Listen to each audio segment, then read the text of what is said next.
Let me save you a couple hours and just tell you the things that you absolutely need on your professional speaking website. When someone clicks on your link, the first thing they should see, we call it the hero section or above the fold, should be engaging and interesting so that they want to continue scrolling. Put a great picture of you, ideally speaking.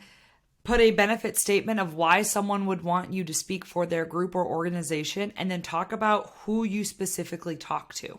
Don't make your name be the biggest thing someone sees when someone goes to your website, because honestly, your name just isn't that important yet. We will get there. Number 2, along with this, as you scroll down a website, it needs to have great visuals, pictures, and videos. You need to prove that you've done the speaking thing multiple times. So put pictures of you in different outfits in front of different crowds and in different rooms. That does help build up your expertise so that you don't have everything from just your one TED Talk or something. Your copy on your website, the words, need to be intentional. Think about each page, think about your goal for that page, and then write copy that's going to convince someone to hire you to do the thing on that page. It doesn't have to be any more complicated than that. Make sure you're talking to one specific person. So if you're a speaker that talks to college fraternities, picture a fraternity member and they're saying, "Why should I hire you to speak on this subject?" Write that out, say it into something that's going to transcribe it for you, and then put that on your website.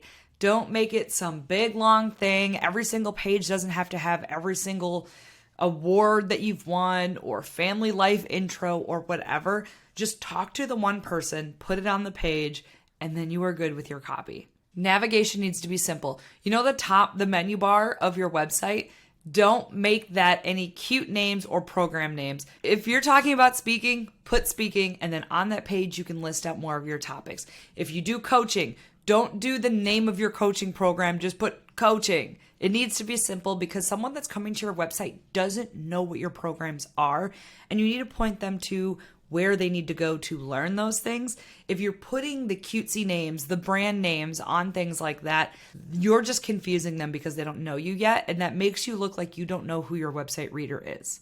The 5th thing is your website has to be optimized for mobile. Some designers go mobile first. I just don't think that way because I was trained to do the other, but it has to look good on mobile. More than 50% of views of your website are going to be on mobile, and that number is only going to go up. So make sure your website looks good and functions correctly on mobile and gives all the information that someone needs really easily so they don't have to scroll for miles just to get to your speaking topics.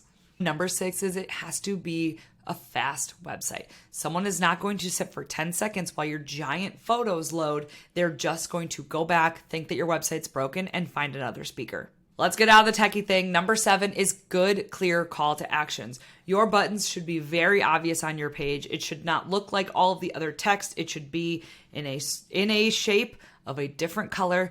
I like to make all of my buttons the same color throughout the website, and that color is not your main brand color because you're going to have that everywhere else. It needs to be a nice accent color that is different than everything. Along with your call to actions, the words on the buttons do actually matter. It shouldn't just say click here. It should be book me for your next event, or let's start the conversation, or check out my availability. Whatever it is, it should say something like that that's actually actionable and not just like a click here, because no one wants to click. We want to learn, book, check out, those type of things. Your website should connect to your social media, but there is a caveat. I've seen people put their social media links right at the top, like in their menu line. And the thing is, we don't want someone to go to our website to leave our website right away. So the social media links, I always say, need to be in the bottom, like in the footer and on the contact page. Because at that point, they've already hit a stopping point, and then you're inviting them to go to the other thing to connect with you more personally.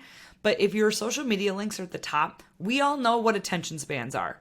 Nothing. Basically nothing.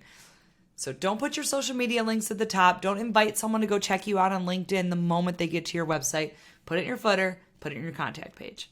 The last thing is the thing I talk about all the time. Your website needs social proof. If you've spoken in front of a crowd before, you should be putting on there a testimonial from that group. If you use a program like Talkadot, there's an easy way to get testimonials or statistics about your speaking programs.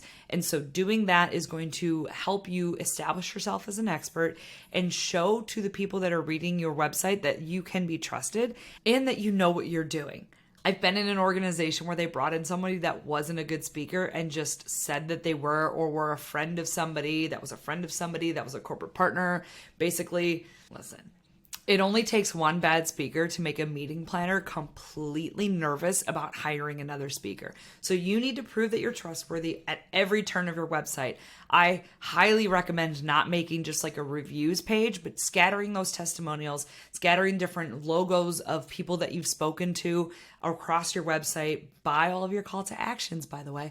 So you can make sure your meeting planner is confident as they scroll through and learn more about you, that you are the expert at what you're going to do. You are trustworthy with their event, and that you're going to be a professional about this job. So there you go. 9 or 10 quick things that you need on your website. Put in the comments if you think I missed something that you absolutely need. This is bare minimum type of thing for your website. I would love to hear from you.